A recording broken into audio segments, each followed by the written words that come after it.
Do you have a topic you would like to bring up? Yes, Sarah, I cannot hear you very well. A bit louder, maybe I can put it on. Yeah, I have a topic. Shall I bring it up? Yes, please go ahead. Yeah. Well, I had a discussion with a friend, and she finds it tedious if Ajahn always repeats there is seeing, there is hearing. So it depends on people's accumulations. Some might find, why is she saying that always the same thing? And others find it a good reminder, since we know so little about seeing and hearing and thinking, because it seems that seeing was always there already, and they don't realize that it is only a very short moment. So maybe it's a good topic if Ajahn can elaborate why always about seeing and hearing. These are the realities, but they are there all the time. There is seeing all the time. So why not know more about them? That is the answer. The best moment in life is to understand the truth of what is there now. Otherwise, we have no understanding of life. We think that life is what happens in one's from moment to moment, one's life. But in truth, what is there, the truth of this moment? Is there any understanding or no understanding at all? And it passes on from moment to moment, unknowingly, no understanding at all of each moment. It means that there's no understanding of the whole life if there is no understanding of the truth of this moment, right? So what is the best thing in life to understand? The truth of life. What is birth? What is born? What dies? What is death?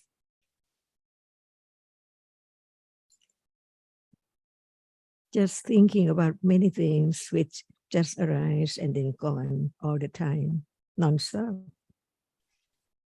From this moment to other moment, and other moment, and other moment.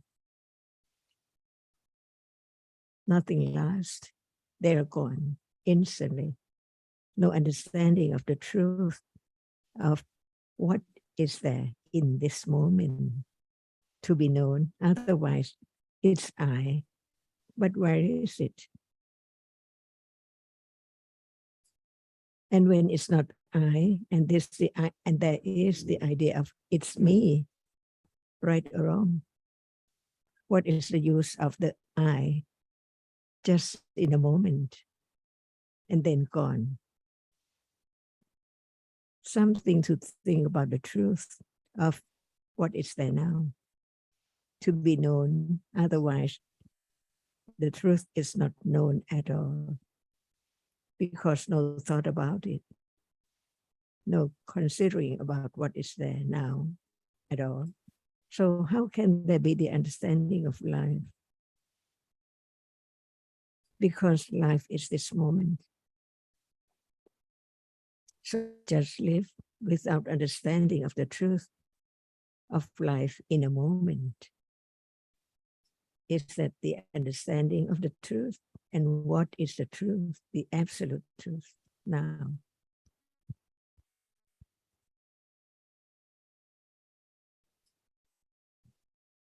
And Nina, I'm here, though you can't see me, but can you hear me? Yeah, I can see you now. To that also could be added that in the Buddha's teaching to his listeners, he always, whenever he mentioned the aggregates or the elements or whatever, the first of item in those particular classifications is always visible object, isn't it? Right, yeah. And that's how he started to explain the realities that need to be fully understood. He didn't start with the mind or attachment or kilesas or anything like that. is generally when he enumerated the realities, started with the sense door objects and the sense door consciousnesses. And in many, many suttas, that is repeated time and again.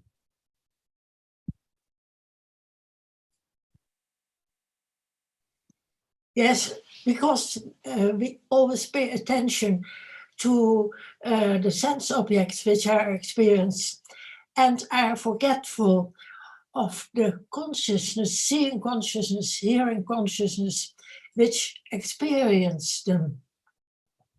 So we are very happy for all the reminders.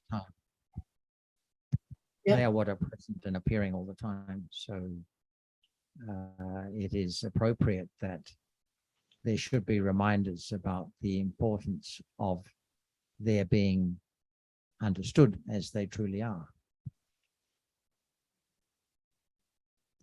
Otherwise, people may get the idea that the Buddha emphasized having less attachment or not having as so much dosa, that sort of thing.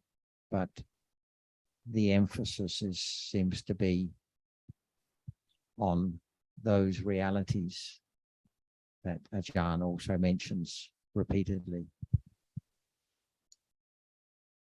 And I think it can be a reminder of how much ignorance there is. I mean, there's seeing, there's hearing, there's just ignorance about all that's going on. And usually we're thinking about other things that we're so interested in all day, even during the night when we wake up. And so it's just a reminder about what life really is at this moment. And even though it may seem that we've heard about it so many times, but still the tendency, the ignorance, as Sukhin mentioned, and the attachment to follow other stories, other kinds of interests is there all the time. So then we need to continually be reminded about what the reality is, the truth is right now.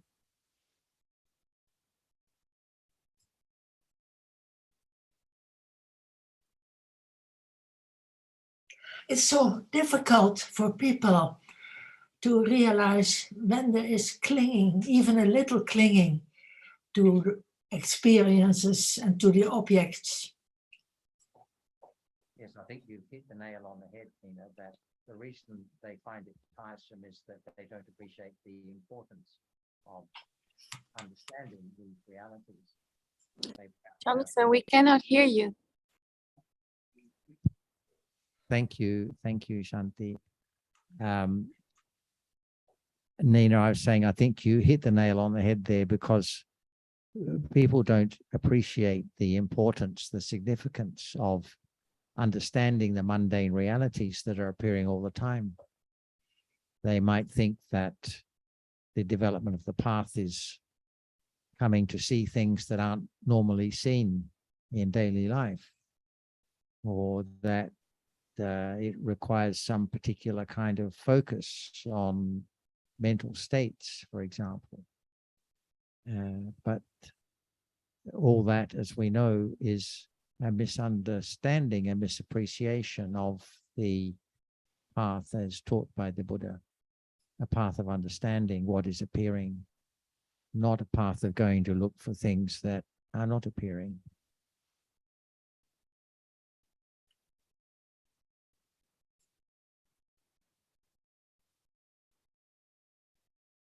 There is seeing right now. Is there any interesting to understand the truth of the seeing? It's there. Is there any interest to understand it because it is there? Or think about other things, never to understand the truth of seeing right now as it is. To be truthful to the truth, whether there is interest to understand the truth of this moment or not. If there is no interest to understand what is there in a moment, there can never be the understanding of what we call life. because life exists in only a moment. So just a question, there is seeing right now. Is there any understanding of it? And is there interest to understand the truth of it? That's what we are talking about, just to understand the absolute truth of what is there, which appears as not as it is at all.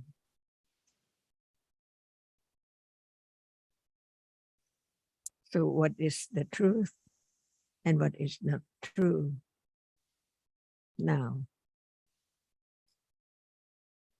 To have wrong understanding or right understanding of what is there as it is. When there's no understanding, what is there? No understanding at all about that which is now appearing.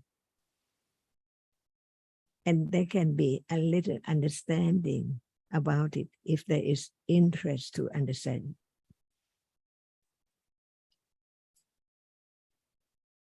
So to understand the truth of what is there in life, it has to begin now. Whatever is there now appears. Can there be the moment of beginning to understand the truth of it? Even what is seen is not really known at all. Is it something? Is it table? Is it bottle? And what is the truth of what is seen and seeing right now? As it is, no matter when and what, and where. Seeing sees what, and what is seeing. Is there any understanding of the absolute truth of each one which appears? Because if there's no interest to understand, never understand the truth of it at all, because it's gone instantly as soon as it appears, true or not, beginning to be truthful to the truth little by little, to understand the truth of what is there as it is.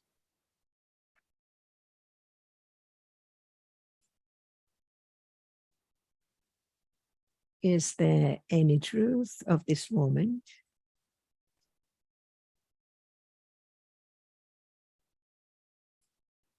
Is this moment true, real, can be known?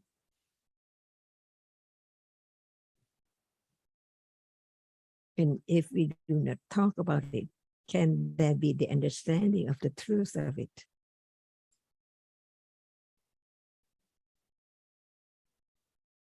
And when we do not talk about it, what is there? Is this not life, which can be known right now? Because the truth is the truth. What is there? There can be the understanding of the truth of that which is there appearing.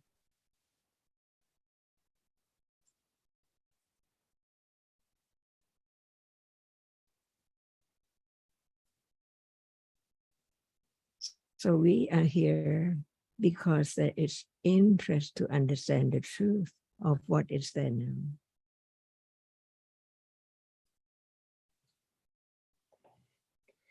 Another question that my friend asked about clinging to hearing Dhamma and clinging to be in a meditation center.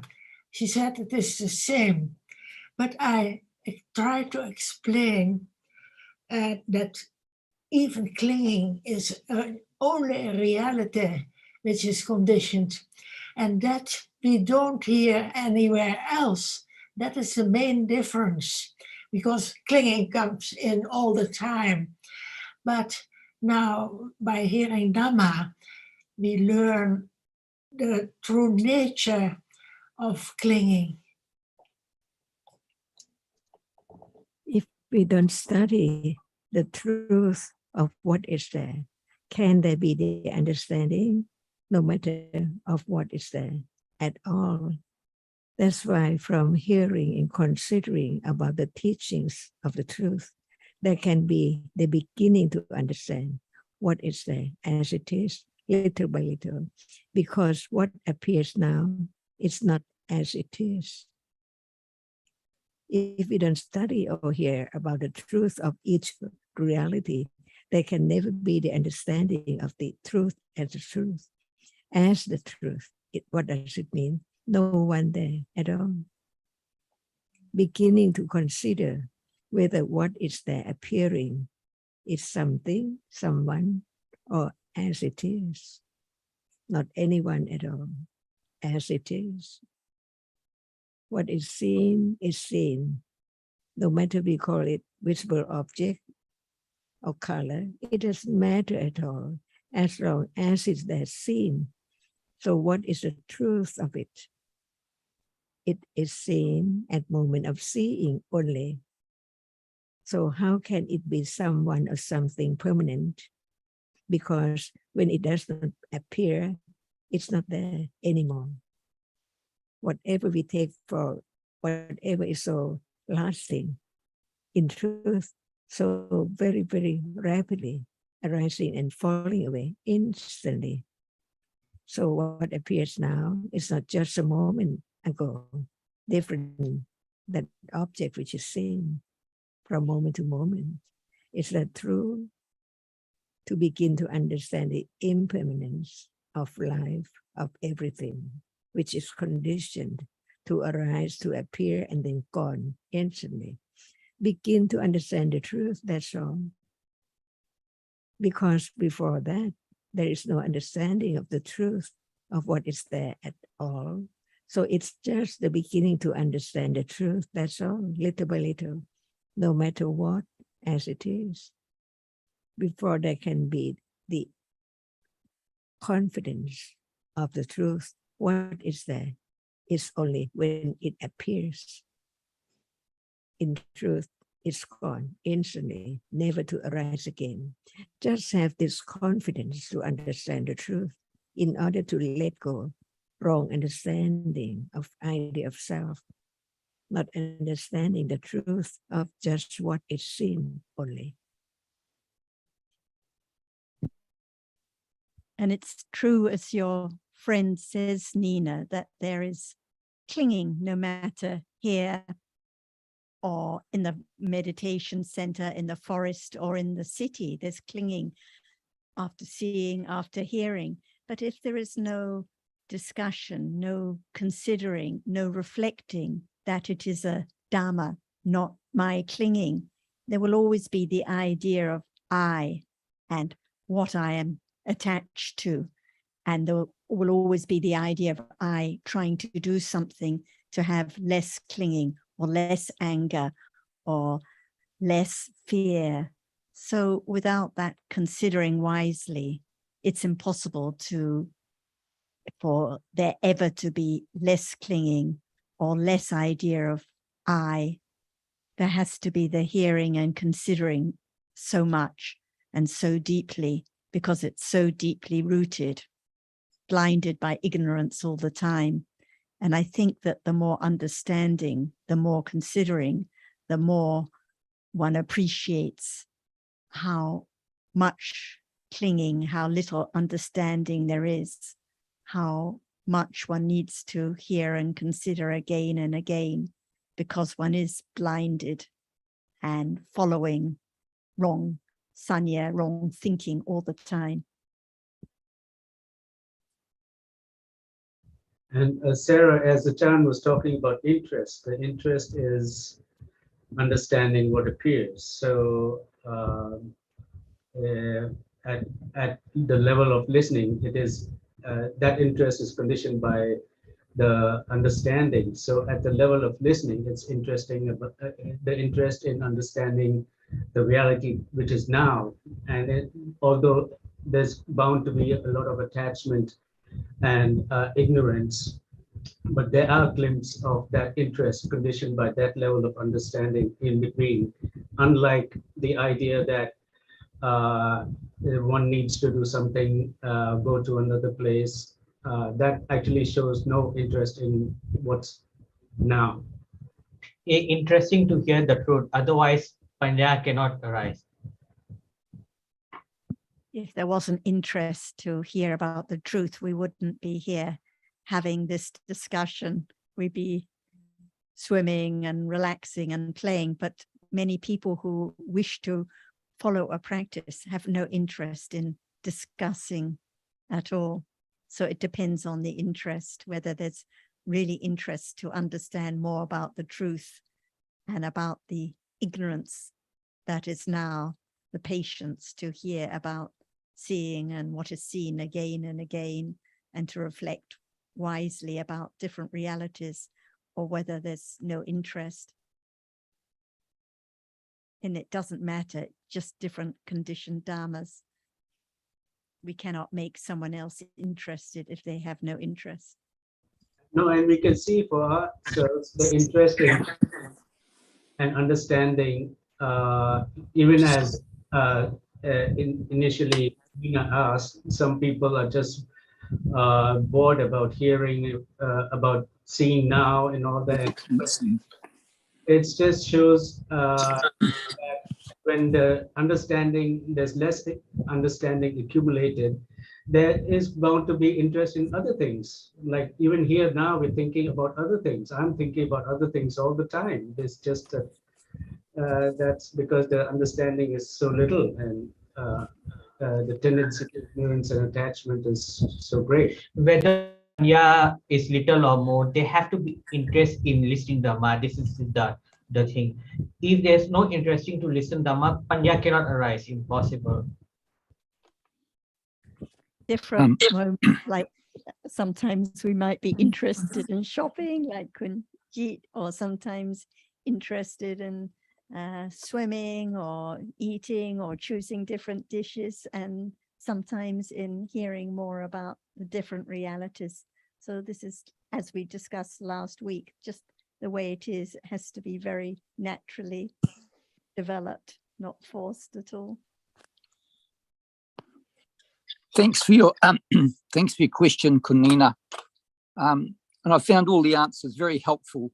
And greetings to you, Tanajan, and to your sister there, Kunjit. What I find really helpful there is the consideration aspect of that question that you posed, Nina, that that person may ask about, well, what's the difference really? We're in this place and you're in that place. But I think the key to that is consideration, careful consideration about how we hear the Dhamma and how it's considered, whereas that runs contrary to the person who wants to go to a particular place.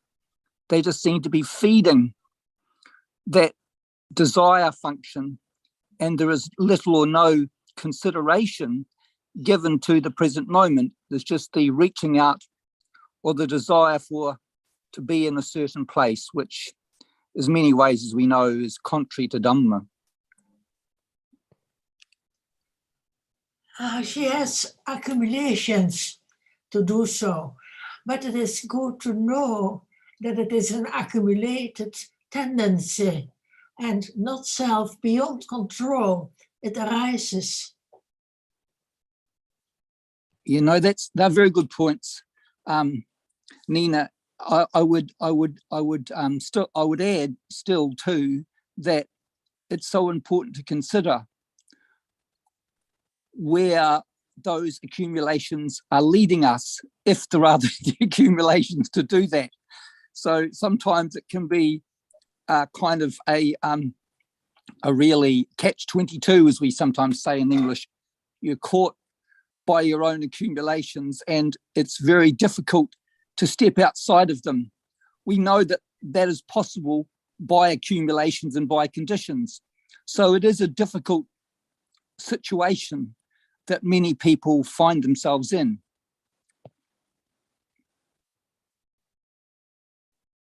She doesn't like to discuss this very much. It's so a delicate point for her, and she feels so strongly about it. Oh, totally. So we can see her attachment to that, and we would say to that, ideally, it would be good if if there could be more consideration and then more conditions for letting go.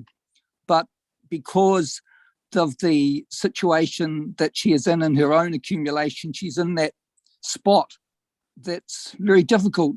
I think we all know of, I certainly do know, I've got a good friend, and he is very, attached to his way of being, his practice. And I know I don't talk about it anymore, which is sad in a way, but that's just the nature of things. And people are the way they are because of conditions. And we can appreciate, as Tana Jan reminds us often, of the anatta-ness of everything. Everything truly is anatta. And we forget that it takes incredible patience and commitment to truth, which is not always available to people. I mean, usually we are trapped in of one own akusala, more trap deeply, because we want to happen like this, like that, and it's just more and more tangled. Yeah, exactly right. And that, of course, reminds me of the Suddhimagga, when it talks about virtually the first few verses there. It talks about the tangle that we get ourselves into, that arises obviously by conditions, but we just get tied deeper and deeper by that tangle because we go down the wrong path.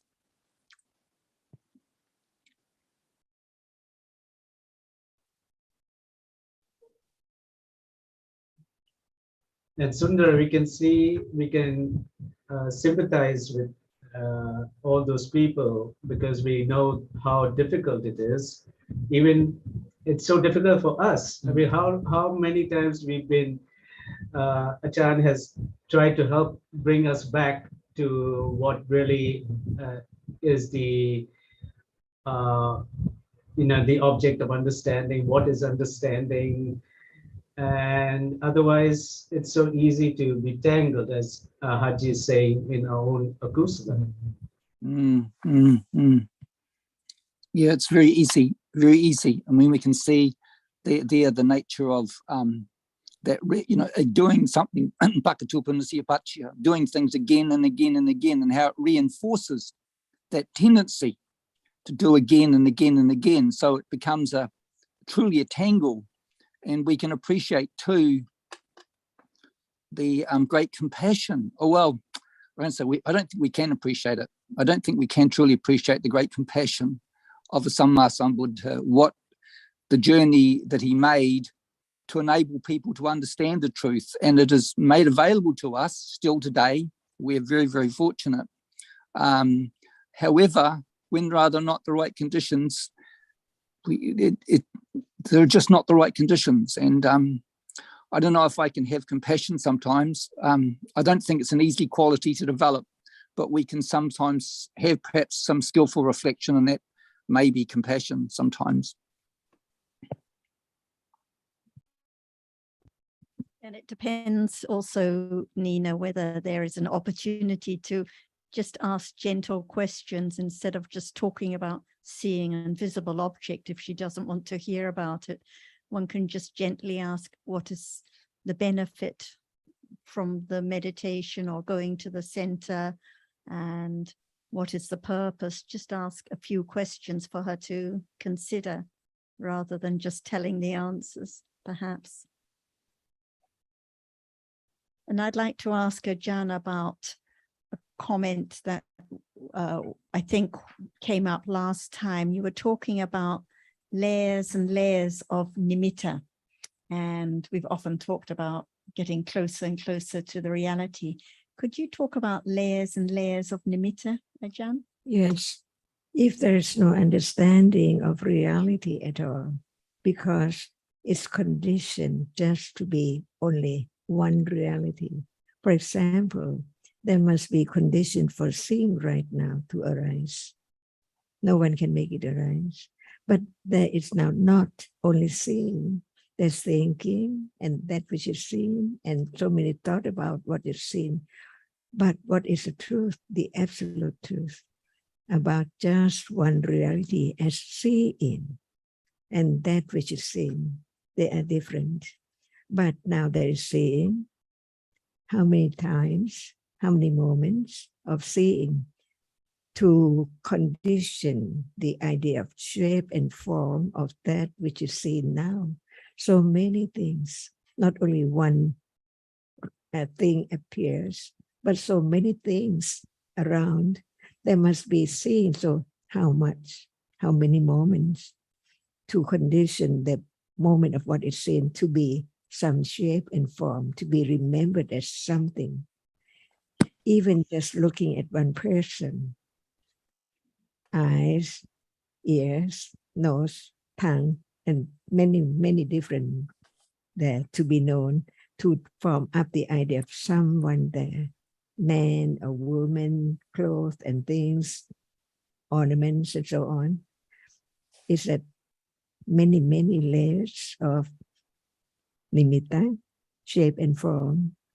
And that is the nimitta of many things at once as one opens one's eyes. But what about just one, like a moment of seeing? How can just a moment of seeing appear as it's not there anymore? And now there are so many moments of seeing unknown. And what can appear is only the nimitta of only one reality as seeing. And now there's hearing, many, many moments, because there is also seeing right now, many things around at moment of hearing. So what is heard, it's not only one moment of hearing. It has to be the nimitta of many moments of seeing. Who knows the arising and falling away of just one reality at a time? Impossible. So many layers. And what about the ideas about that which is seen? So we can say that, of course, actually there is the nimitta of the reality, many, many experiences of the reality, but because there's also the nimitta of the shape, the form, the color, the signs, the details, and of the ideas of people and things. So there are so many layers that ignorance blinds one to the truth of the nimitta of the realities themselves. So these are the different layers of nimittas. So usually one lives in the world of nimitta when there's no understanding of the truth of just only one reality at a time. Almost all the day, even when we're in discussion, living in the world of nimitta, in the world of signs and details and colors and shapes and patterns and people and things. And the world of ignorance. The world of ignorance, yes.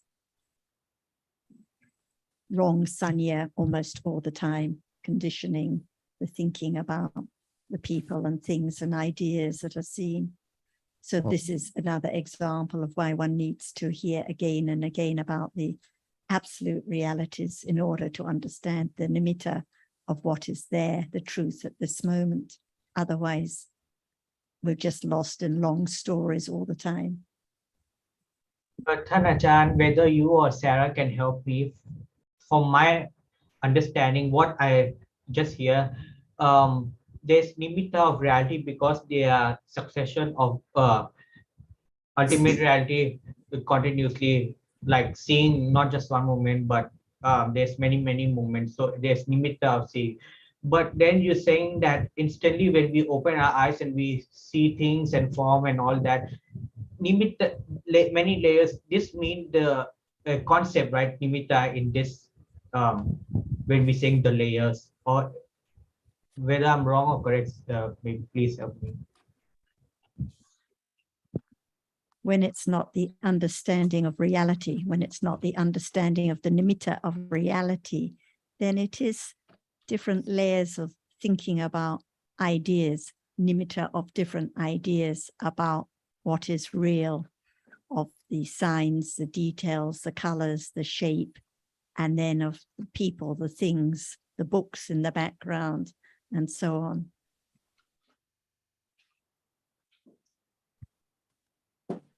And John, we were saying a minute ago about mostly living in the world of nimitta, but I thought that, in fact, it's always nimitta in samsara. And even for the Arahat, for example, it is also the world of nimitta. Or have I misunderstood that? No one cannot understand just one reality at a time. So beginning with understanding the nimitta, right? Even the moment of arising and falling away, it's also the nimitta of reality which arises and falls away. So no question about we live in the world of nimitta, even when there is the understanding without any kilesa as arahata. The world is like that. It's always known as nimitta of this and that, but no wrong understanding of what is there as it is. There can be right understanding intellectually about what is there is not self, but it's not arahata understanding, because it has to develop from hearing, considering, and having confidence of the truth to condition moment of direct awareness with understanding of the truth, little by little, of just a reality only at a time as nimitta. So there can be the understanding of how much accumulation of ignorance and wrong understanding of what is there to be letting go little by little until it can be eradicated, never to arise again. And this is the way, the path, the very subtle path, understanding gradually of what is there, little by little.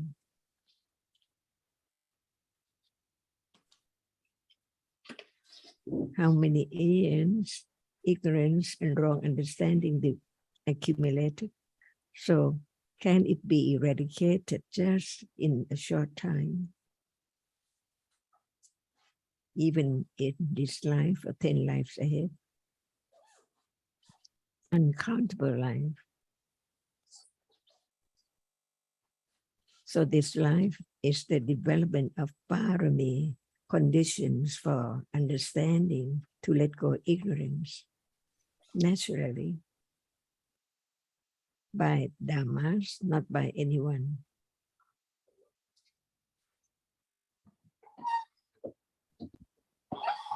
Another way to put it is layers and layers of ignorance, we could say, instead of layers and layers of nimitta, we could say layers and layers of ignorance about the truth now, about the nimitta of realities now. And this is the understanding of the truth.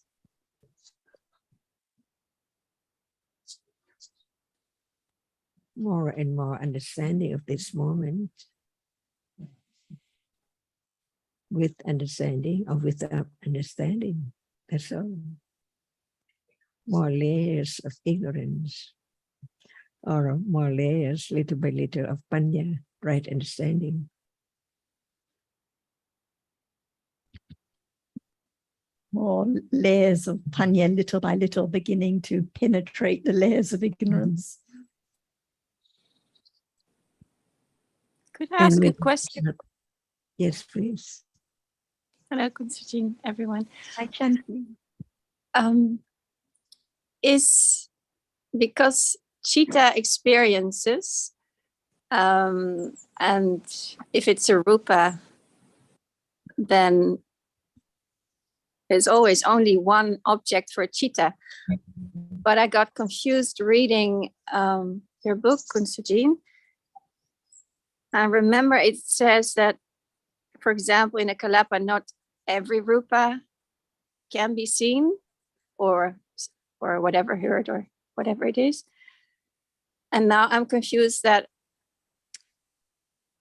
I know that other people are concepts,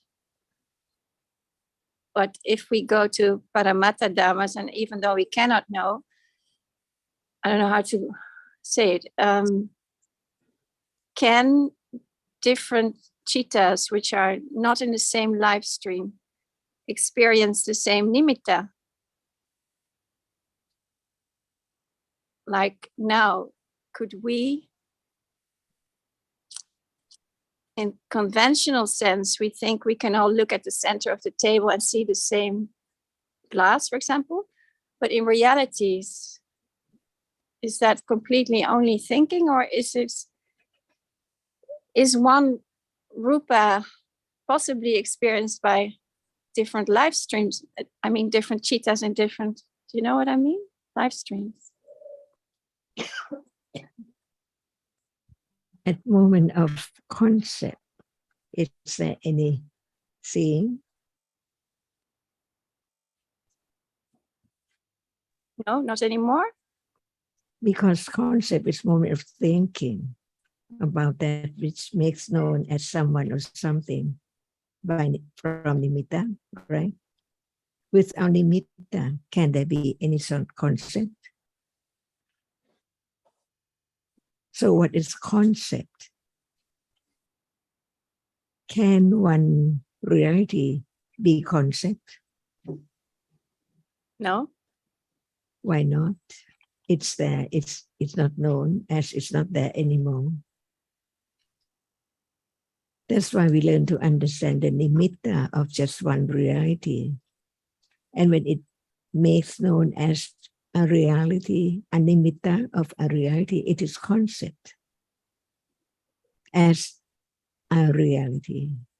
That's why we learn to understand layers of concept too. For example, there is seeing right now, arising and falling away. Each one cannot arise again, never to return at all. So what is there is not the same one which has arisen and fallen away. And what is seen is concept of seeing. In truth, so many seeing, arising and falling away. So, and that is concept about a reality too. And when the condition, shape and form, nimitta, concept of that nimitta is known. Another level of concept about things and people.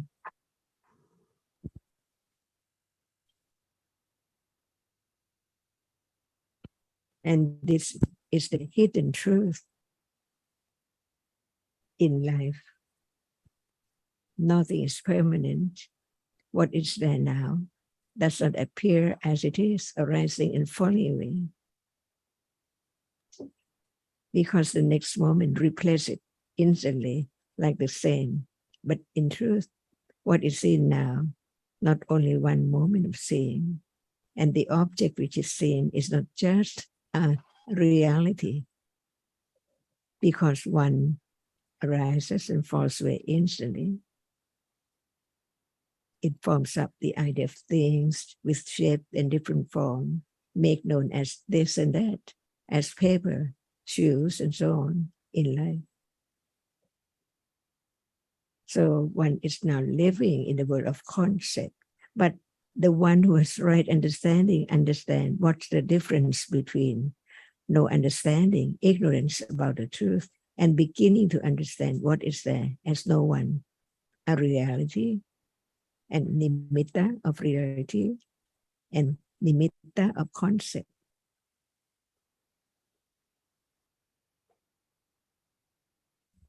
I think in your book, I have to look it up, but you said that maybe visible object is not impinging, so it's not experienced by this cheetah, but there may be other cheetahs. I don't know, yeah, and that would be, for me, a concept, but in reality, there may be other people's cheetahs, let's say, that do see this same visible object. What is the I think there's a sentence like that in the book. I'd be surprised. As I understand your question, you're asking whether the same visible object can impinge on two different eye bases. No, one doesn't impinge on one, so, but maybe it can impinge on another one. at the same moment. But they're cheetahs not of the same live stream. That's what I'm asking. Like say your cheetah, Jonathan, doesn't notice it. No, it doesn't impinge, but it does for Sarah. Sorry, I'm not clear what you're What about postulating. what about the hardness that is touched now and now? Can it be the same hardness that is touched now and an instant later? No, but it's not an instant later. It's the same instant. But the hardness that is touched now, even if it was touched by two different cheetahs, can it be the same hardness? Not for hardness, but I was wondering, well, that's a good question. Visible object or any reality. It's like at this moment, we're sitting here in the same room, looking at the same picture. Can the visible object that is seen be the same? So the at answer is no. or two different different seeings. So how come Impossible. we think we see the same world? Because of thinking. We all think that we can see Shanti on the screen with a fence in the back, but that is not the visible object that is seen.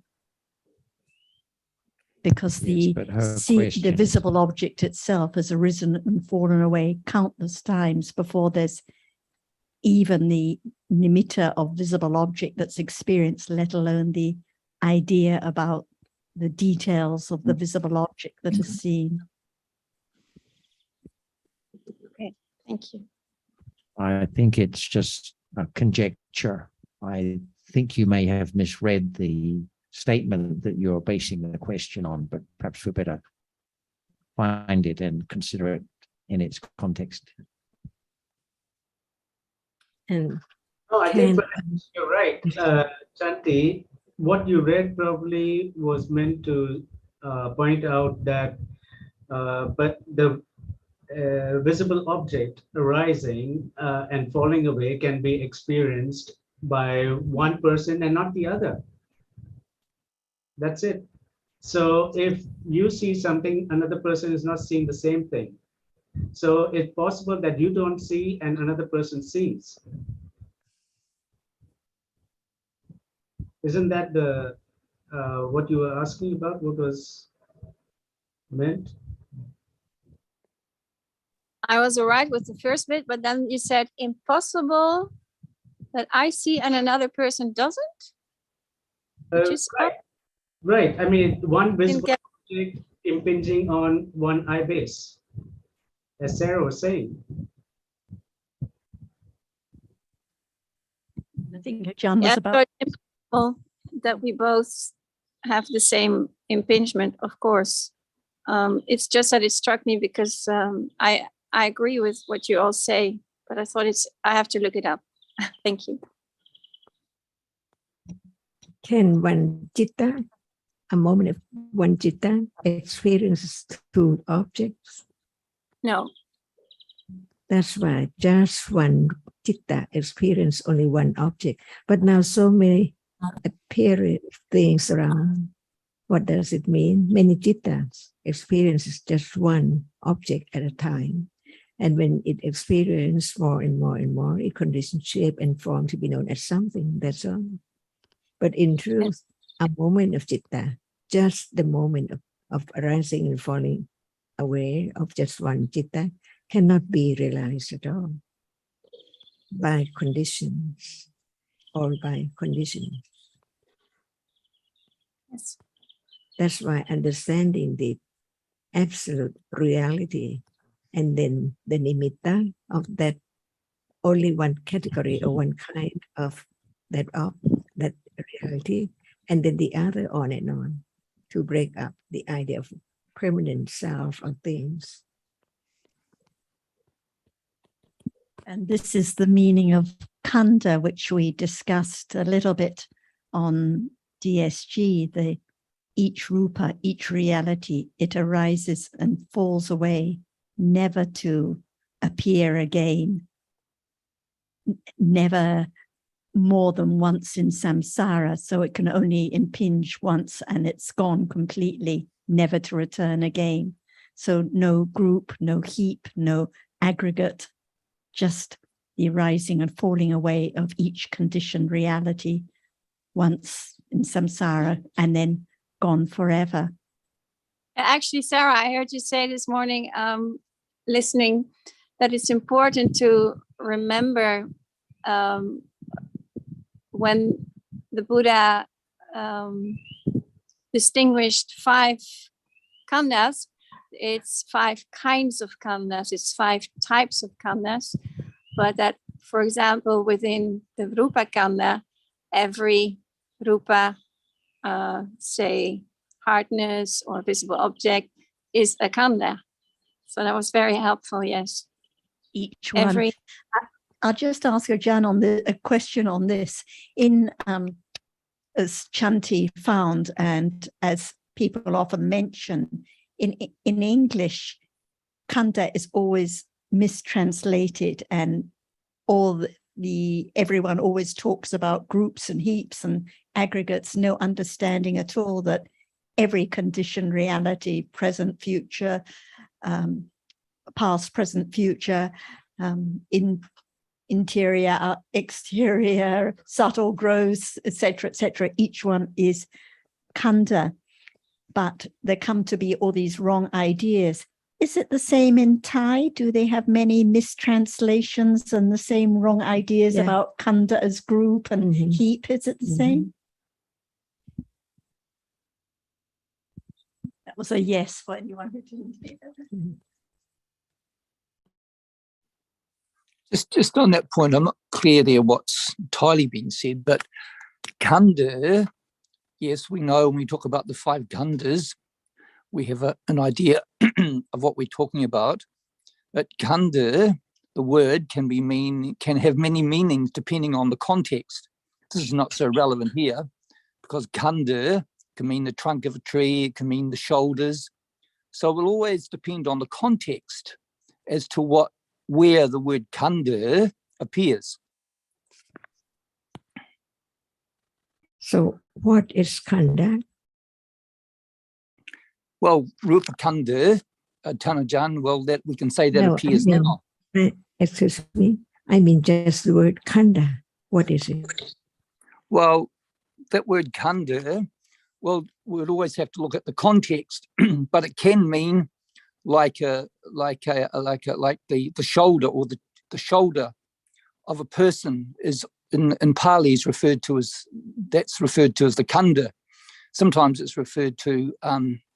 There are many examples. I'm trying to think of some examples contextually, but it can mean other than what we generally refer to in a conventional sense. It refers to the shoulders. That's one example I know of. That's why I listen to just a word in many contexts about the explanation of just one reality or one word about reality. For example, khandha. What does it mean? What is the truth of akhandha? Is that the word akhandha? Or it means many khandhas? Or just one khandha at a time? Well, for example, sorry, no, please go ahead, John. For example, when we talk about seeing, it's real. What is it? Does it arise 2 seeing at a time?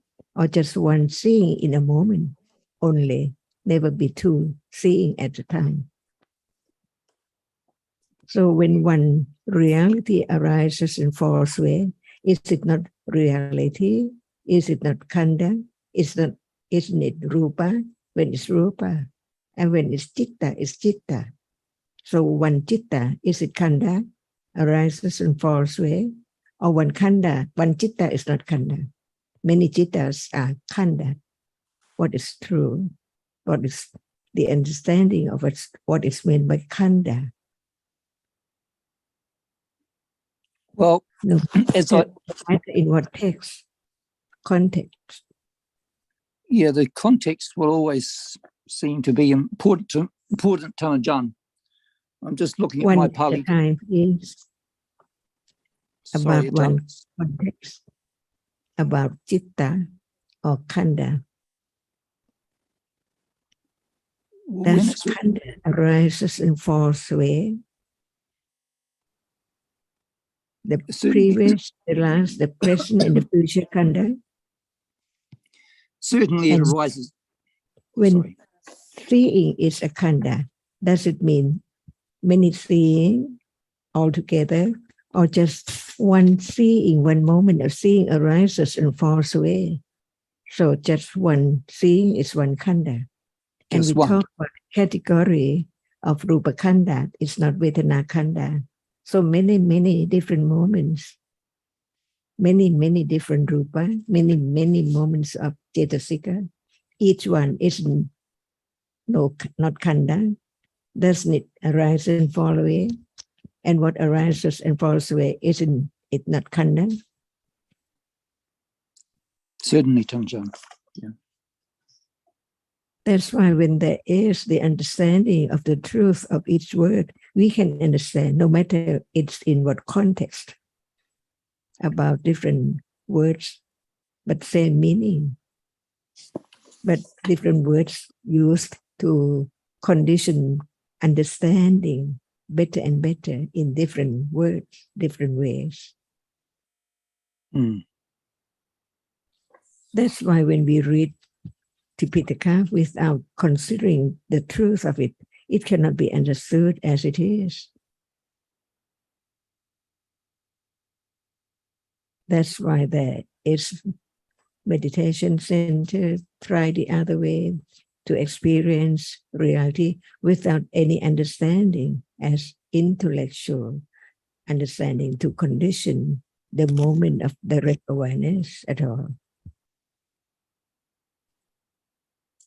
So if there is strong understanding of khanda, can just one kind or one moment of a reality be known as only one chitta, one namakhanda cannot be known, no matter what kind of khanda, whether it is rupa khanda, vedana khanda, sanya khanda, sankhara khanda, vijnana khanda.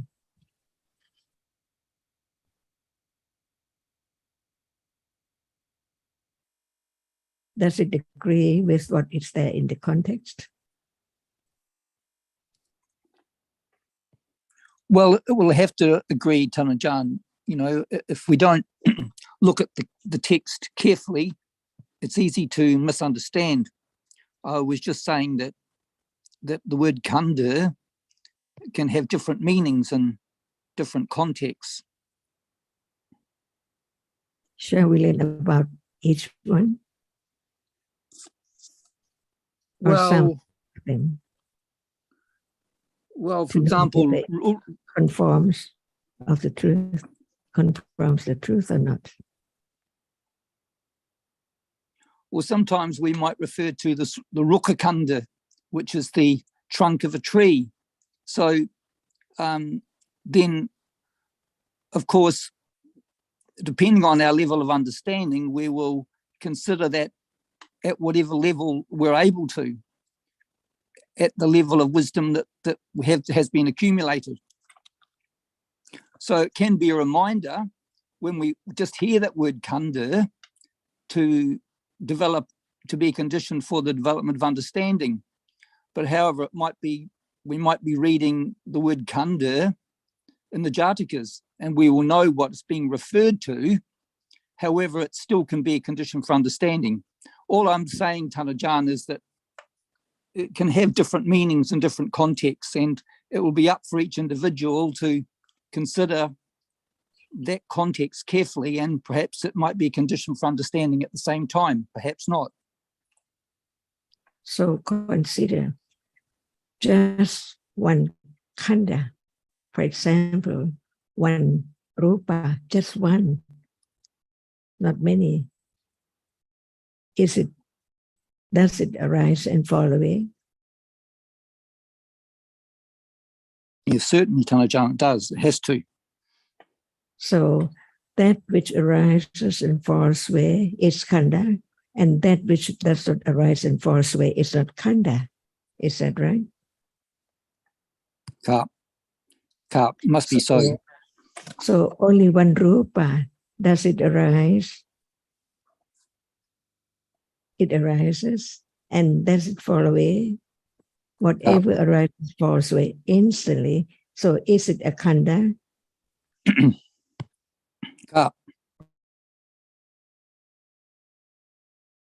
It conforms with what is there in different context, but the reality cannot be changed at all. So if one take it for the whole rupa, is khanda, not only one rupa is khanda. Does it agree and conform with other words, other meaning? In the context, whatever arises falls away. It's khanda.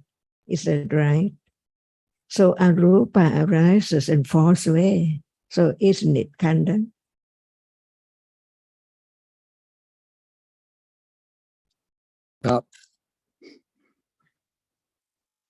That's why each word should be considered very carefully.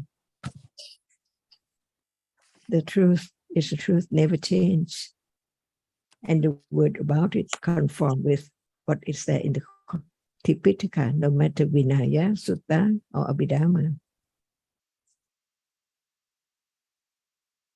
What arises falls away is a khanda.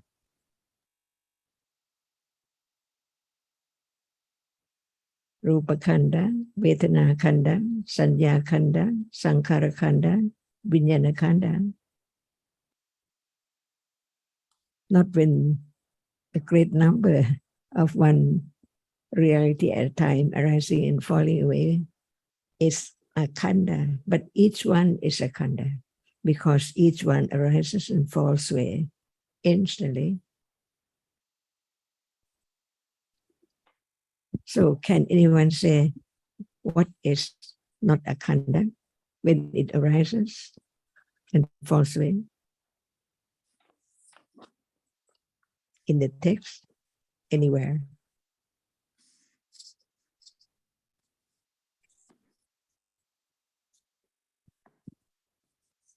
Nibbana is not a khanda, and concepts like tree trunk are not khanda because they're not realities that arise and fall away.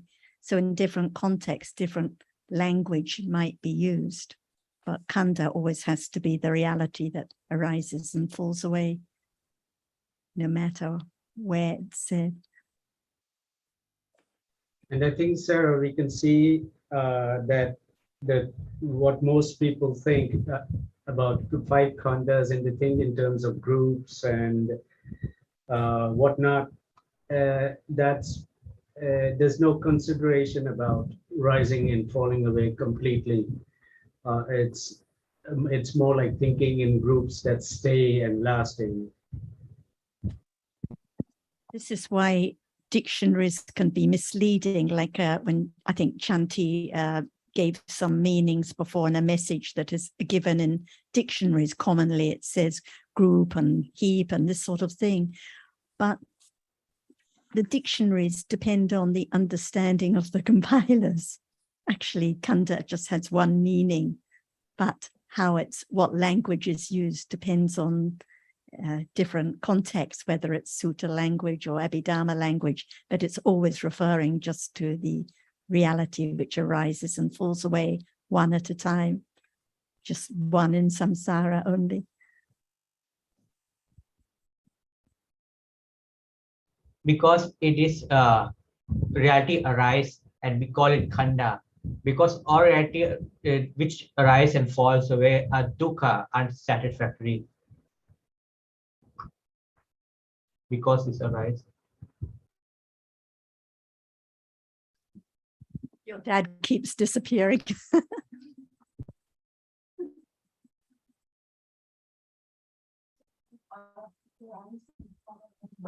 I actually found the passage. Maybe it's time to read it.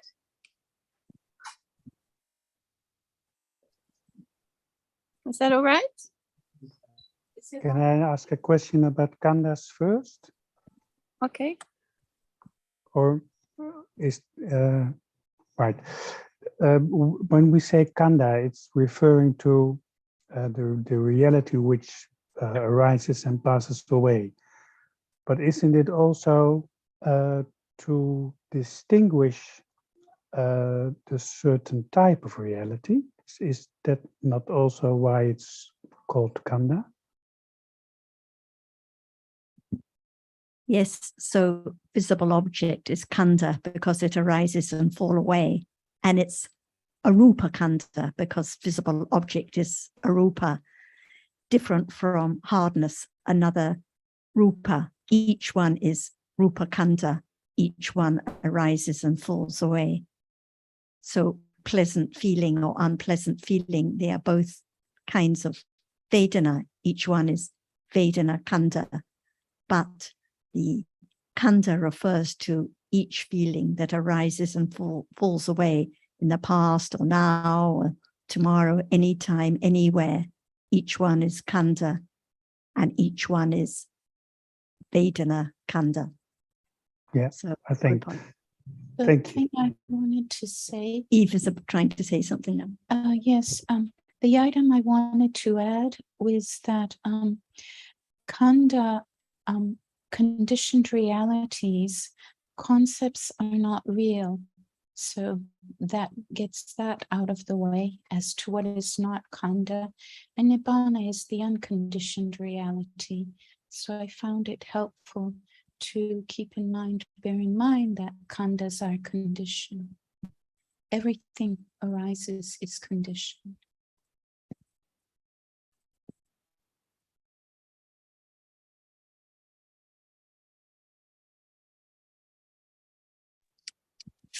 Are you all right, Mark?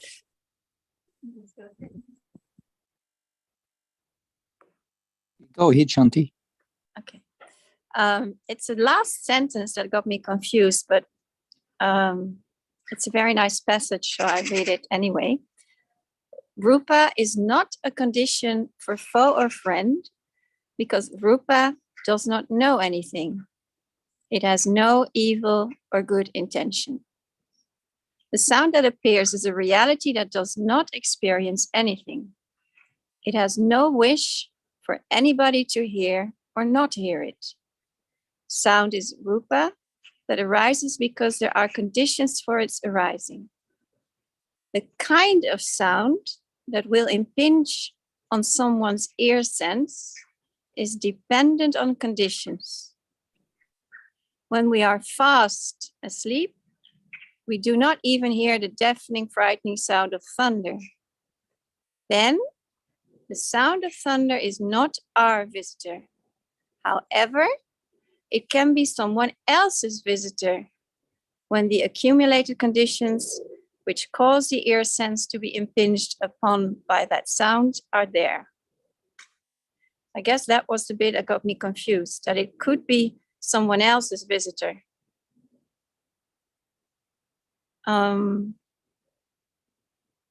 not so confused anymore, but that was the passage.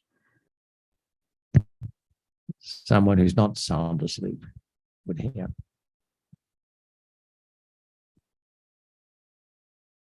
But it wouldn't be possible for everyone that's not sound asleep to hear the same thunder. I mean, the concept, yes, but not the same sound, Rupa. Well, each person experiences according to their karma. So, yes, I think it's correct to say that different people experience differently. For some, the sound may be a pleasant object, and for others, an unpleasant object. The same sound conventionally. Jonathan, I understand that everyone has one's own karma, and the result of different karma are not the same karma. So we can say that one's hear differently or one sees differently. Like now, we are all here, we're all in the same room, experiencing the coolness of the air conditioner. We can say this, but actually, at one moment for one, it's warmth that is experienced, for another coolness, and the coolness is never the same from moment to moment, and many, many moments, no experience of any coolness at all.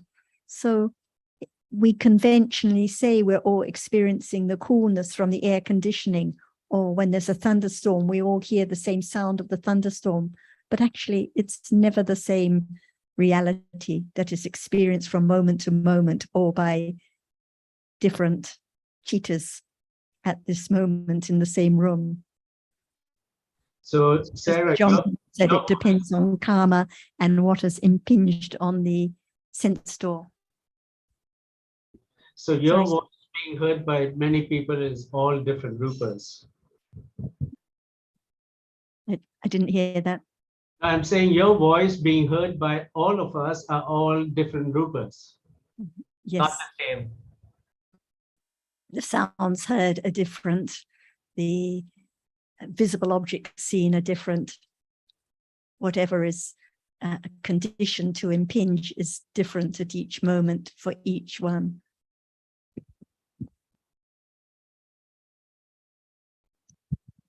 Well, as we know, this sound, the same sound can be at a pleasant level for one person and can be excessively loud for another.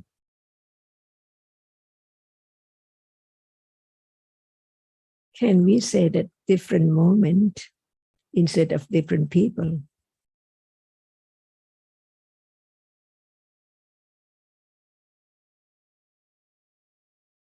It's actually no people, Achan. It's only the experience.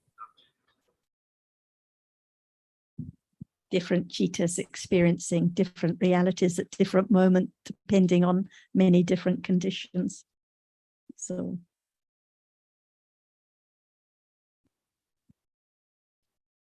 Different kanda.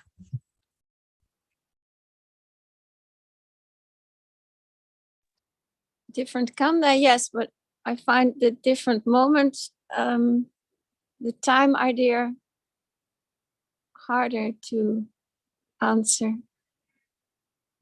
One kanda arises and falls away. at a different moment, can it ever be the same kanda? No, not for this live stream, but if we're talking about many people, can there not be one same time?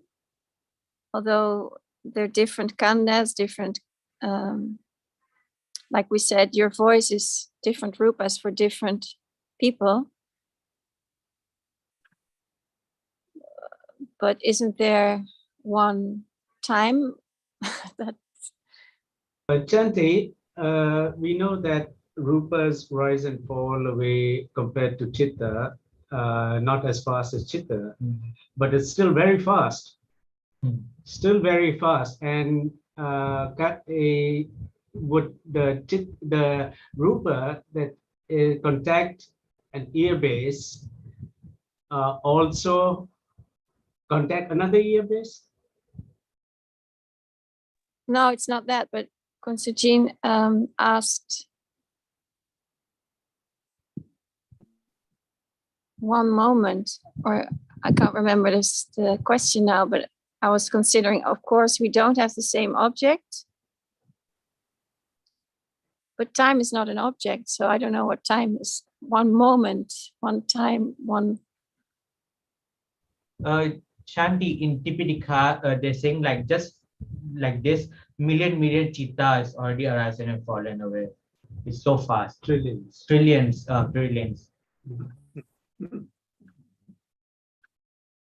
Well, let's make it bigger. This live stream of this personality, is it happening at the same time as all the other cheetahs of other people? When there are conditions, dhammas arise by condition.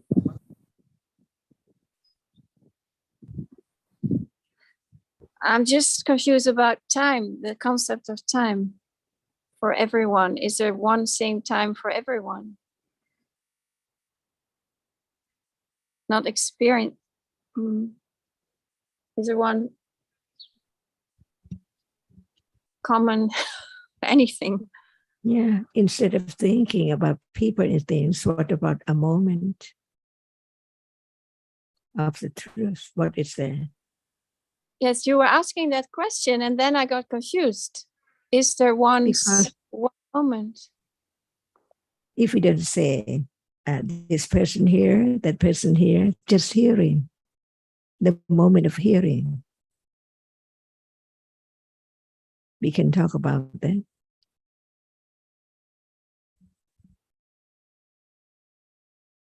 And that is the absolute truth of what is there, the reality which experiences sound is hearing, what we call hearing, a moment of hearing, here and there, instead of this person or that person.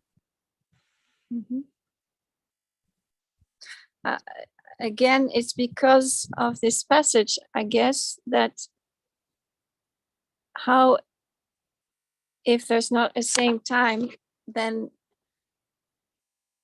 when there's someone fast asleep not hearing the sound, and someone else could be hearing it with the right conditions. So that means at the time of the thunder, there's a single time, and one is asleep and the other here. Always person again. But what about a moment? Without conditions, there cannot be such moment of hearing or thinking or seeing. Moment, not a person. I think, Chanti, what may be the confusion is that Achan's point in that wherever you read it is just showing that for hearing to arise, there has to be conditions for hearing, including sound contacting the ear base. So when there is no condition for sound, if sound does not contact the ear base, then there's not going to be any hearing. So the example of thunder is just a conventional way to put it, that thing across. It's not meant to for us to now think that, oh, is there a situation where there's a sound of thunder that can be heard by many people at the same time? It's not that. It's just Achan is explaining about realities, about momentary realities, just by giving that conventional example. But even in the truth, there's no thunder. It's just a sound and all that. Everything comes from thinking only. Well, it's just that I didn't know if I could honestly answer the question of Constantine when she said, "Is there only one moment?" Yes, for me, but I don't know for you. So for me, of course, only one at a time, and the rest I can think. I think what you said before about just a moment, because Yes. in truth, it's a moment only. Yes. From moment to moment. Yeah. So when we talk about hearing, it does not belong to anyone at all, no matter when or where it arises. It's just that which is conditioned to experience sound by condition.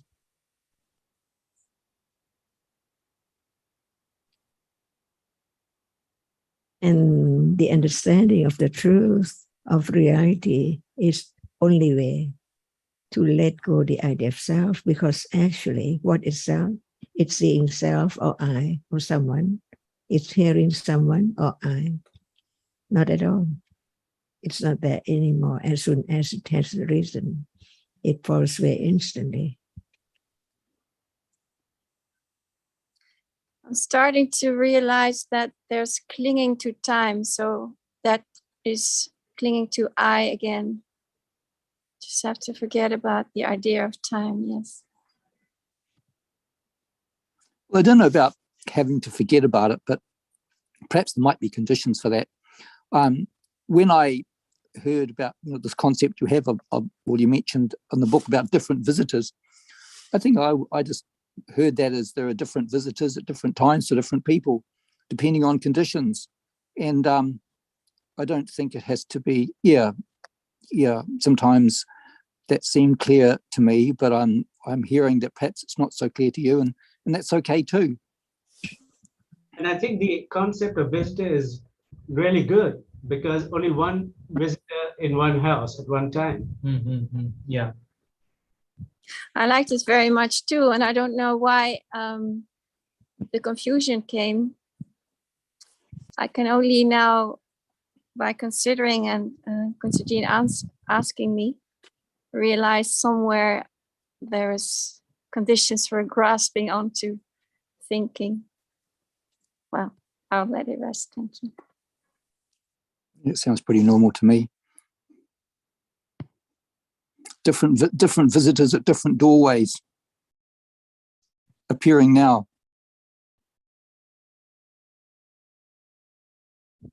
Can we even say that hearing arises at the same time now? Because hearing is just one chitta, and there are all the other chittas in that ear door process, followed by many bhavanka chittas, countless mind door processes. So how can the hearing be synchronized to arise together, to hear the same sound? It's impossible. Cannot be like that at all. Well, it's very interesting how there's more interest in this concept than just experiencing now. I mean, that's what Sarah was talking about earlier, that the interest, when Achan was talking about interest, that our interest is usually in stories. And even when talking about Dhamma, the interest in different stories about the Dhamma, about like the Jataka story or the story about time or the story about other people's experiences, all these different interests and different stories all take one away from the understanding of what is real right now. And so back to Nina's point, this is why we come back to talking about seeing right now, what can be understood at this moment, what appears now. But again, Lost in the world of nimitta again. Yes. And of arising conditions for avijja at this moment cannot make it stop when it has to be there. Small point I want to say, right? When we get lost in the story and come back like this, try to come and understand, but again there may be the idea of trying to come back at a present moment. That is like meditation or try to something and all that. That is wrong. That's the wrong path. So it's not a matter of doing and anything, it's just understanding. There was a question about my friend. She kept on asking that the Buddha spoke about preaching to his mother, a deva, and that is the conventional reality. And she was wondering, is that useful? She thought it's very useful that the Buddha spoke about a conventional reality. But I think that we don't have to stop thinking of conventional reality for all of us, who is our mother and father and so on. So that makes no difference. But she kept on returning to this question. I think it's the same as what Ajahn said about when we're talking about khandhas, no matter what it's said, like the Buddha preaching to his mother who is a deva, we have to understand what the deep meaning is. In truth, is there any Buddha? Is there any mother? Is there any deva? Or is it just a shorthand way of talking about different conditioned realities? So these are the layers and layers and layers to be penetrated, the layers and layers of ignorance to be penetrated in order to understand the realities, the khandhas arising and falling away all the time. Like now, we can say we're talking about Dhamma together in a discussion, but in truth, there's no we, no anyone. They're just different chittas, chaitasikas, and rupas. And it's the same whatever we read in the text. But it depends on the understanding, what is understood, what is appreciated. Yes, like you say, in truth, there is no Buddha. Maybe that can help people to understand better. if there's the understanding now that actually they're just moments of seeing and hearing and thinking, no one that is hearing a sound, no other person, just different khandhas arising and falling away. Little by little, there can be the appreciation that this is all there is in life. So in truth, no Ajahn, no Buddha before, no Deva, not anyone. But it has to come back to the understanding what is true right now, the seeing right now, what is seen right now, different realities arising and falling away. Otherwise, there will always be the idea of someone here, someone there, my experience, their experience, and so on. But I think we don't have to stop thinking of conventional notions. Yes, Nina, that's because there's conventional reality because there's Paramatha Dhammas. If there was no Paramatha Dhammas, there wouldn't be concepts. So for people, as in the case of the Buddha's mother, who had such a high level of understanding, there's no misunderstanding. Even conventional teachings, by way of conventional teachings, the Panya, it was enough for Panya to rise to understand the realities.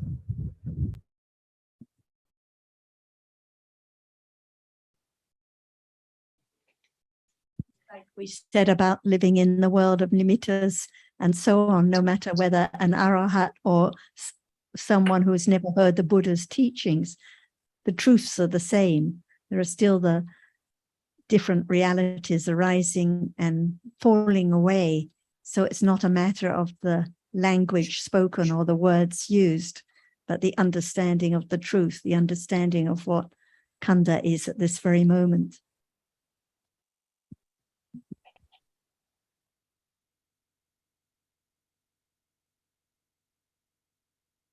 I found it so helpful. Again, listening. It was a discussion in Sri Lanka with a monk, and he didn't understand why Kunzujin always stresses so much the importance of understanding Paramatha Dhammas. And he didn't understand dukkha, why things are dukkha. And I realized when listening, there was constantly confusion about, for this monk, concepts being dukkha. And it helped so much that Jonathan said, concepts are not dukkha, are not anicca, are not anatta. And it struck me because I understood, but we so often forget that it's not the concepts that are dukkha. And well, I just wanted to share it again because it's so important. They are the characteristics of the realities. And that's why we talk about realities, because every person who is meditating would say, well, anicca and anatta and dukkha, especially dukkha, are very important. But they would be talking about concepts. And if they really understood that these are only characteristics of realities, then it's logical we discuss realities and try to understand them.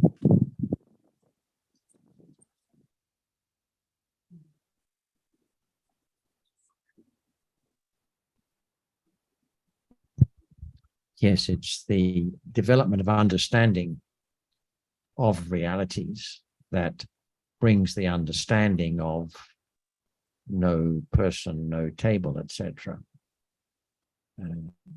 So I think the reminder that of what needs to be understood is the useful reminder, rather than necessarily what is going to come to be known at a much later stage when understanding has been more fully developed, because that the reality of that cannot be directly experienced.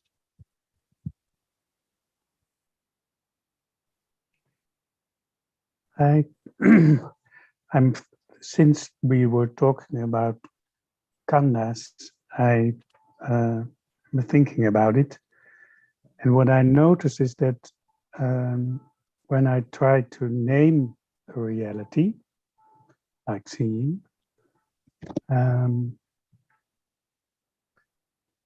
getting away from it. So when I'm trying to intellectually understand the reality, it seems I'm missing what the reality is. Is that something you can appreciate or see as well? So at this, when we are talking about the meaning of reality and the meaning and the whole process of what's happening, at some point we are just missing it because we are talking about it instead of experiencing it. Can you, do you understand what I'm saying? I think you mentioned trying to understand realities, and that is part of the problem, not the way to, not the solution, as we've discussed before. And so the problem is always the lack of understanding. That is to say, the amount of ignorance and perhaps wrong view. But so the problem is not talking about realities rather than experiencing them. The problem is there's not enough understanding yet for realities to be seen as they truly are. So this is not something that can be fixed by any effort on our part. It's something that has to come and happen in its own good time. And if one has no interest in hearing about realities, then of course one wouldn't bother to join the discussion. But it seems to me that if we talk about the value of the Buddha's teaching as something that is useful to hear repeatedly, then that means that hearing about realities can't be a bad thing. No, I'm not so much saying that it's a bad thing, but when I name a certain reality as a khanda, for instance, it takes me away from that reality. It attaches a sort of a meaning to what is being experienced. So, and it sort of struck me that if you think about realities, there seems to be no meaning. In the reality, there is no meaning. It is just a reality, nothing more. Mm-hmm. So there's no need for the reality itself to distinguish it, whether it's a rupa or whether it's nama. It is just a reality without any meaning. It's just process. Yes, that's correct. That's the nature of realities. They have no personality. There's no idea of individual related to reality when it's the object of understanding. And so the question is, what is useful to hear? Yes.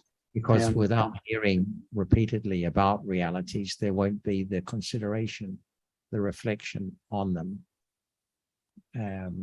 Certainly, no one is suggesting that realities be named as a particular khanda, this kind of khanda or that. That sounds like, to me, a kind of practice that might be taught somewhere, but it's not being suggested here.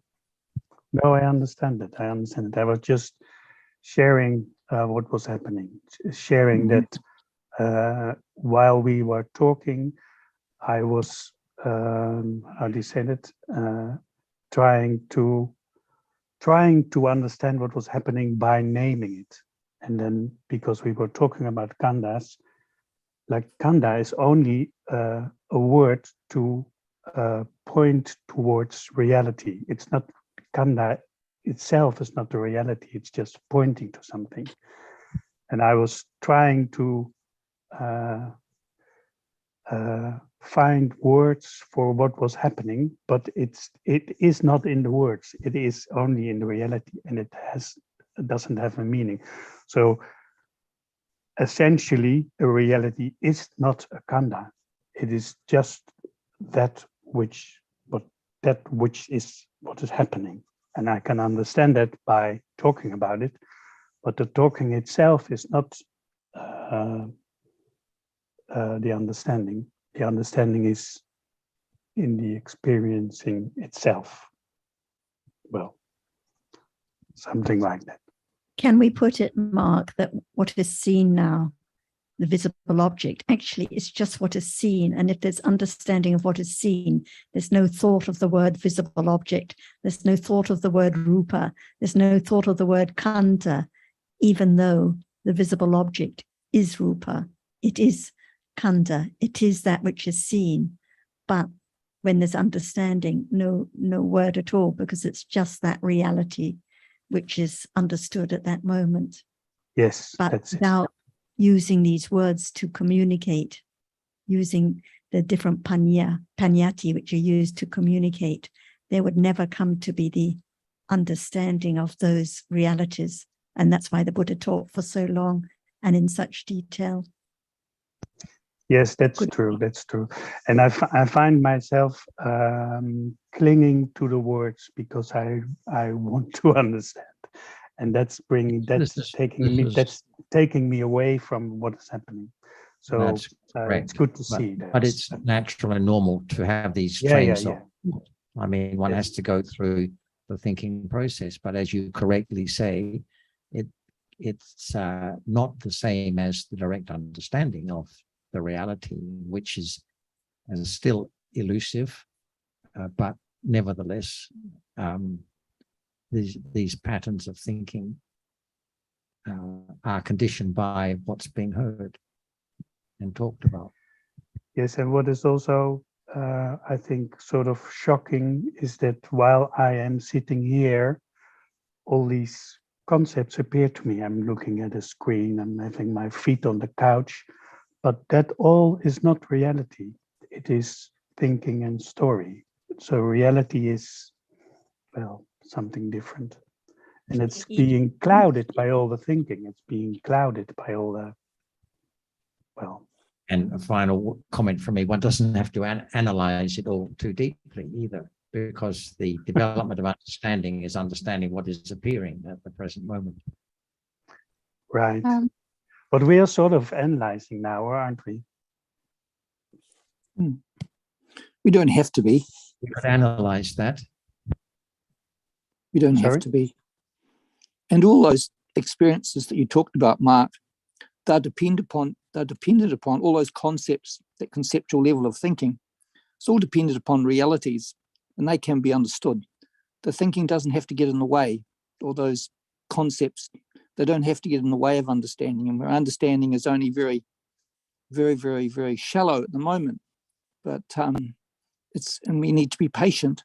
But the realities that appear,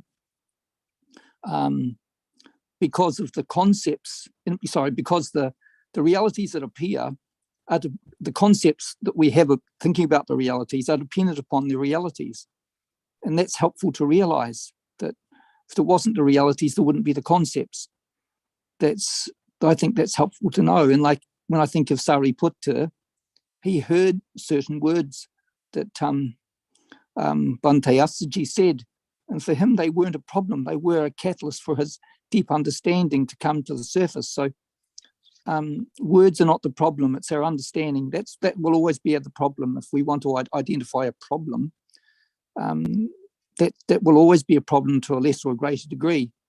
But it's not. We will think the way we think, dependent upon our understanding and our different accumulations. So the way we think about these different things can be helpful, sometimes it may not be so helpful. And that's why listening is so valuable. So visually, we're able to weed out what's useful thinking and what's not useful thinking. But it's always helpful to consider carefully what we hear. But it's never the thinking in itself that's the problem. It'll always be the understanding or the lack of it. Yes, but the clinging to the words is a problem. Well, yeah, that's axiomatic. That has to be so. Clinging is always the problem, but we do it anyway. We do it anyway. So, in a sense, that's not the problem. It's our lack of understanding of that clinging. Mark, That's the problem. it's not about clinging the word, like whether we use a name to say this, to say that Buddhas and all that. Buddha say me, I, Sariputta, Mokkallana, like that. It's not clinging to word. That is just they know that it's just a concept, conventionally speaking. But when there's no understanding, try so hard to understand and all that, you're clinging to that. Ajit, just a moment. Eve's been trying to say something for quite a while. Can I let her speak?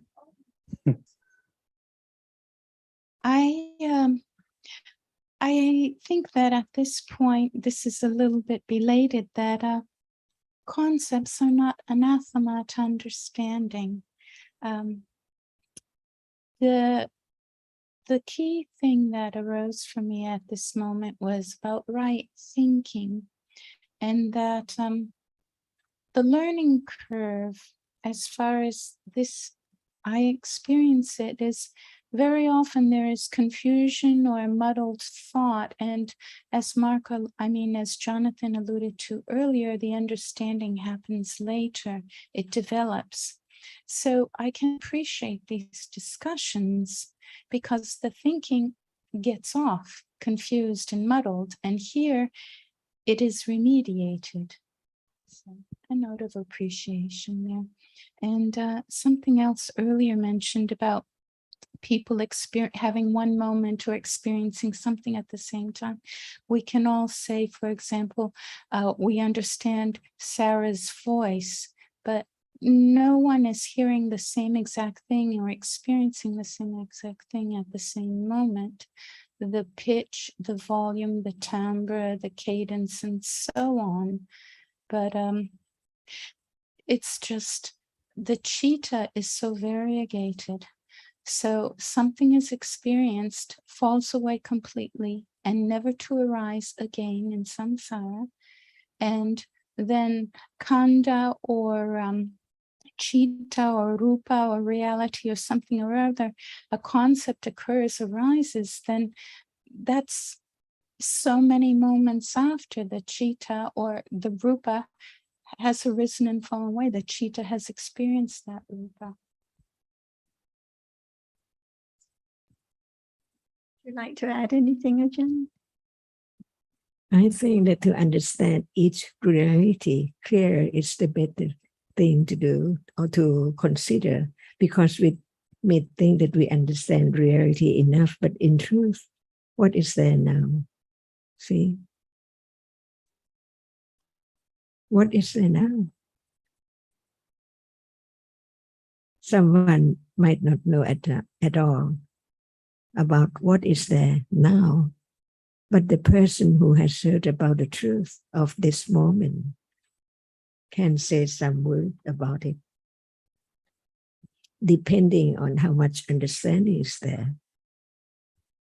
For example, some might think that Nama and Rupa, but what about the understanding of what is meant by Nama and Rupa and Khandha, see?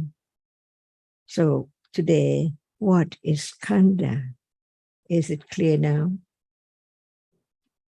that actually what is there now is a Khandha, but the person who hasn't heard about the meaning of Khandha cannot know what is meant by Khandha. That's why we can talk among those who study and understand the truth of Khandha, whether it's a Khandha now or what is there now is a Khandha. Is it right? When there is more understanding, we can talk about what Khandha is there now. So anything can be talked about when there is understanding. And the benefit of talking about the truth is having more understanding and clearer understanding, not just the word. Like Khanda, see, we think in terms of people all the time. Seeing, I see, and the other see, but in truth, only seeing arises, no matter when and where. And we take it for this person see, or I see, or that person see, but seeing just arises by conditions and then gone. Never be the same for anyone at all. Just one moment in lifetime and in samsara. And to consider whether it's true or not, this is the way to lead to more understanding of the truth. Whether is there anyone in the world or what one takes it for someone or something, it's only just different realities which arises and falls away. So that which arises and falls away, so different at a time, never be the same at all, is akhanda. Akhanda means that it cannot be the same as the other moment. Otherwise, we read Tipitaka without understanding of what is khanda. We take the whole group of rupa as khanda. But what about just one rupa? Doesn't it arise and falls away? If it arises and falls away, the meaning of it is arises and falls away. It's that which is conditioned to arise and falls away, never to return. Sanya, Vedana, Sankhara, or Vijnana arises and falls away. Akhanda, akhanda, akhanda. So now, how many khandas at moment of seeing? One khanda or more than one? How many khanda? How many khandas now at moment of seeing? There cannot be just Vijnana khanda which sees. There must be a khanda which is seen. Because seeing is not that which is seen. And if that which is seen doesn't arise at all, how can it be object of seeing? How can it be seen? That's why it's not wrong at all to understand the truth of whatever is there. It has a reason and it falls away instantly. And that is the meaning of khanda, past, present, and future.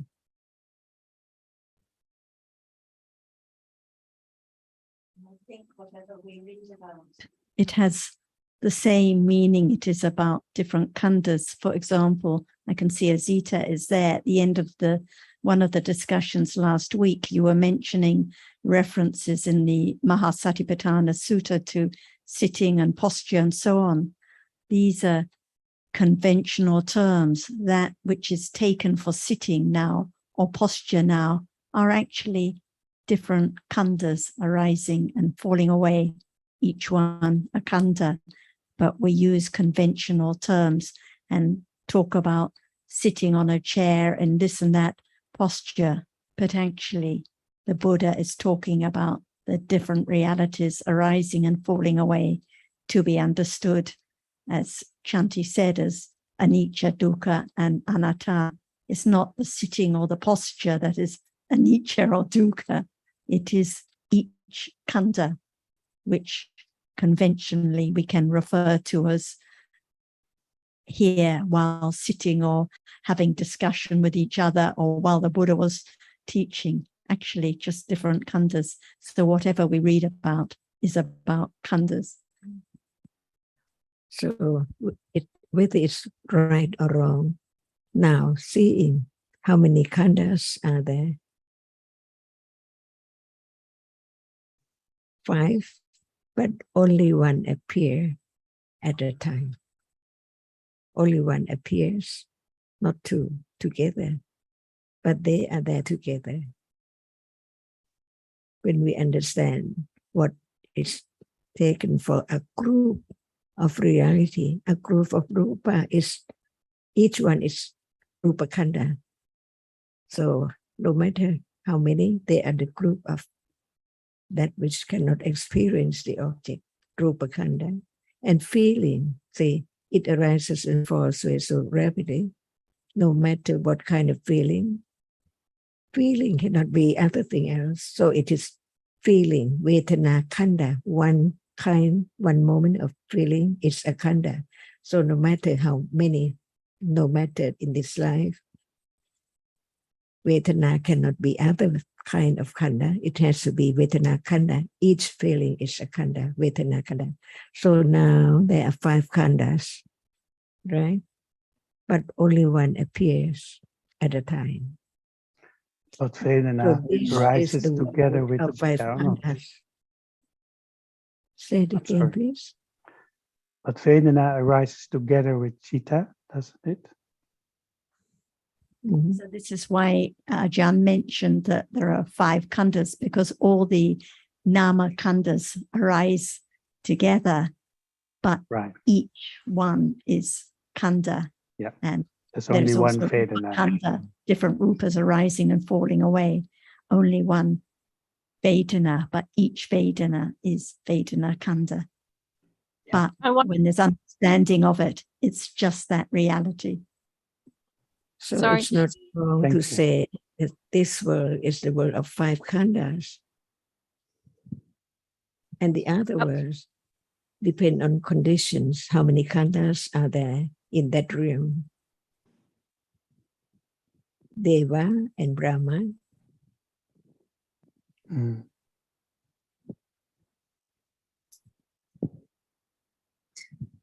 could I ask Mark to consider that we're not clinging to concepts, we're not clinging to words, we're not clinging to explanations, we're clinging to realities. Clinging to everything, can we say? Even concept. Because most people just think and cling to the idea and thoughts. Yes, but the thoughts are not real. So in reality, Mhm. we cannot cling to something that's not there. So Right. there are realities beneath that, leaving a shadow, but maybe it helps Mark to consider. Still the clinging to the stories, to the ideas. Yes, but they're not real. I think That I think that Achan, instead we shouldn't be stucking with the word khandas, and we classify like Vetana khanda, Sanya khanda, or Vinyal khanda, and on. But we got these are making us stuck to the word, try to classify, but we can understand that all dhamma that are arising and falls away are khandas because they are conditioned to arising and falls away. Right now, the question is, can cling to concepts? Are concepts object of clinging? What do you think? For Mark, or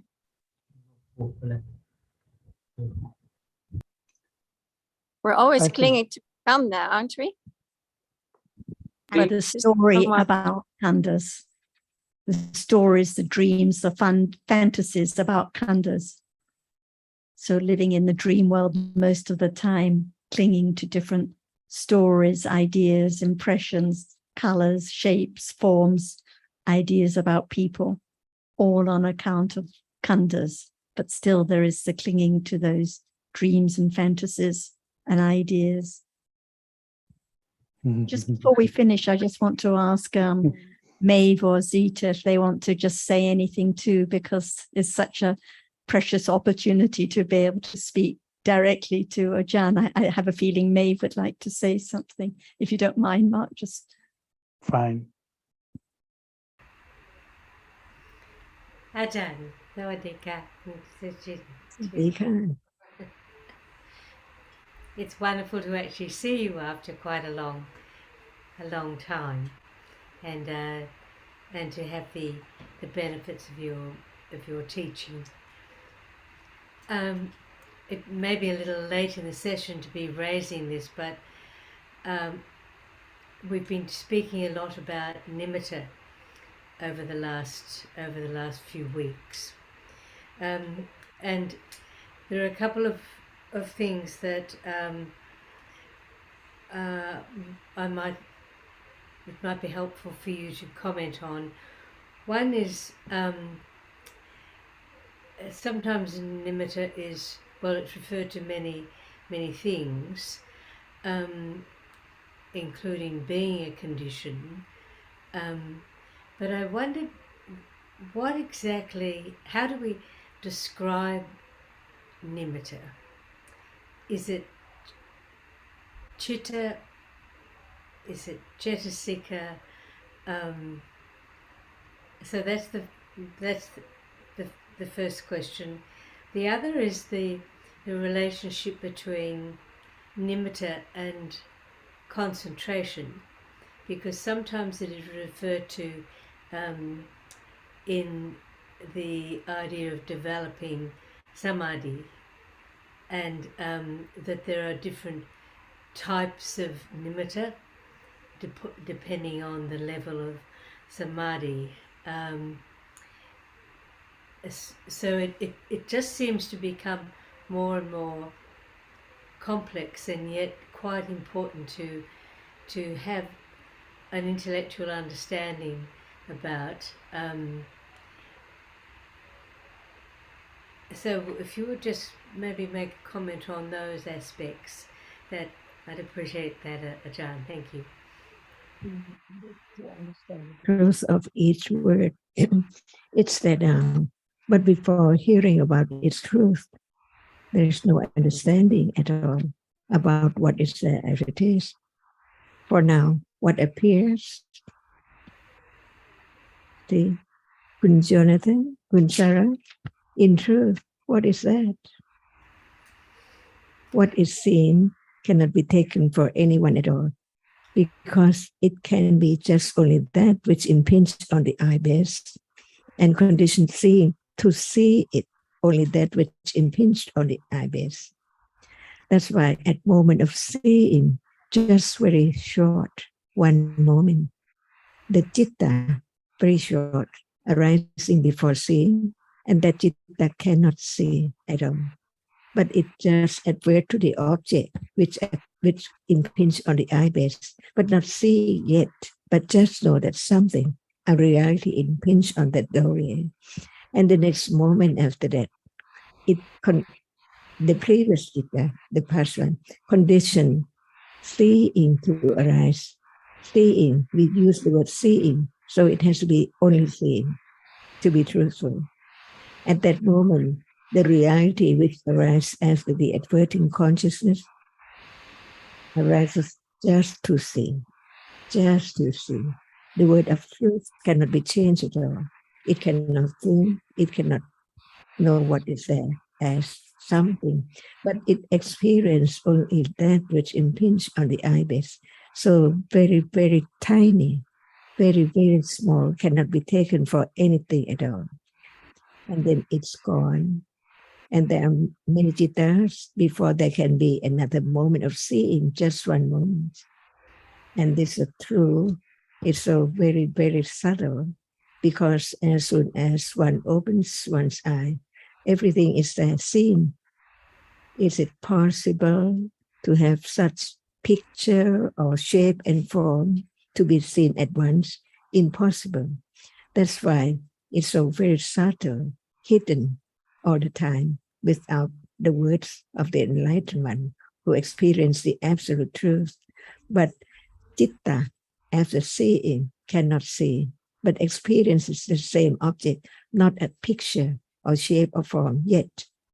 That's why more and more arising and falling away uncountable conditioned moment of shape and form, different ones with yellow, black, red, blue, short or long, as nimitta, right? And nimitta is something like when we just put a dot on the table, it cannot be mountain or anything, but the more it's dotted, it can condition shape and form as something. Is that true? A moment of seeing on and on until what is seen appears as different shape and form to be known, make known as something that is panyati. But there must be shape and form as nimitta first, before it can be taken to be known as something paper or a book. Even paper or a book is seen.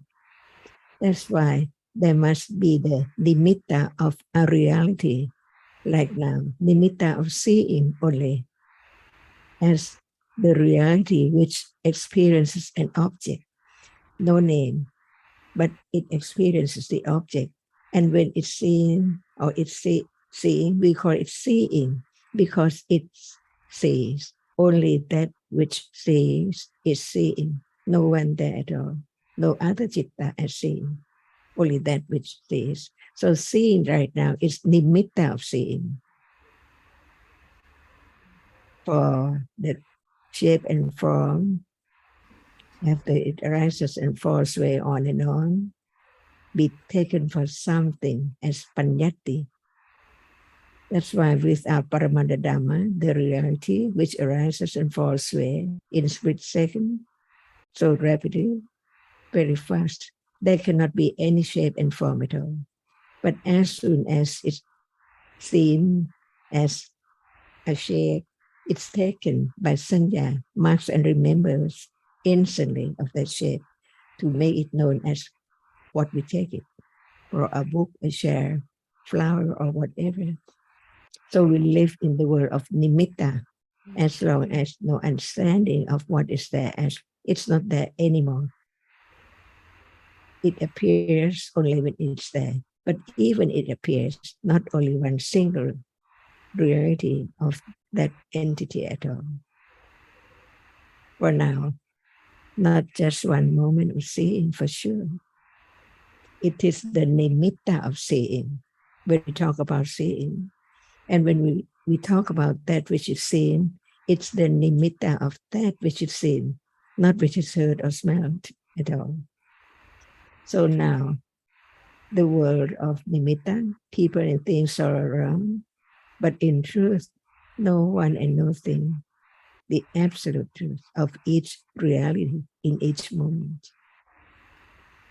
Ajahn, it does seem that because nimitta is so pervasive, it seems as if there is nothing of which there is not nimitta.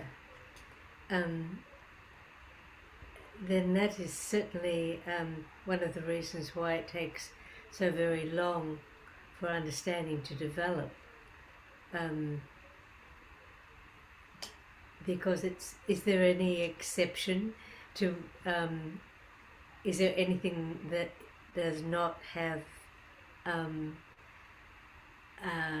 nimitta image or replication or any of the other descriptors that we use? Is there any exception to that? Or nibbana, I suppose. That's what Buddha said.